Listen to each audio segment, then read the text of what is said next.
છો મજામાં છો? તો આપણે આવી ગયા છે એક નવા વિડીયોમાં, જેમાં આપણે કઈ પહોંચ્યા છે ખબર છે? આ ભરૂચ હોસ્પિટલ છે. કઈ હોસ્પિટલ છે? ફરસુટી નગરમાં જોઈ શકો છો. આ ફરસુટી નગરમાં હોસ્પિટલ છે, બરાબર. એરિયામાં બેઠા છે. અને આ ગાડી કઈ છે એ બી કોમેન્ટ કરજો. જો કે આ ગાડી જોઈને યાદ આવી ગયું કે આપણે બી એક દિવસ આવી ગાડી લાવીશું.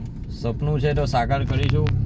અને મહેનતની તો વાત છોડ દો, મહેનત તો બહુ કરીશું. સપના મોટા છે એટલે કંઈ તો કંઈ કરવું પડશે ને ભાઈ. એકને એક જિંદગીમાં મળી થોડું જવાનું છે એમને. બાકી પથારી ફેરવીને રાખી દઈશું, બરાબર. તો તમે બી મોટા સપના જોજો ને કામ કરજો. અને બુદ્ધિથી કામ કરજો તો આગળ અવાશે. નહીં તો તમને ખબર છે ને, પછી મજૂરીમાં હાર્ડવર્ક છે પણ એટલું બધું કંઈ મળતું નહીં, બરાબર. તો કામ કરતા રહો, નામ બનાવતા રહો. અને એવું કંઈ કામ કરો કે અલગ પહેચાન મળે, બરાબર. તો મળીએ નેક્સ્ટ વિડીયોમાં. હર હર મહાદેવ.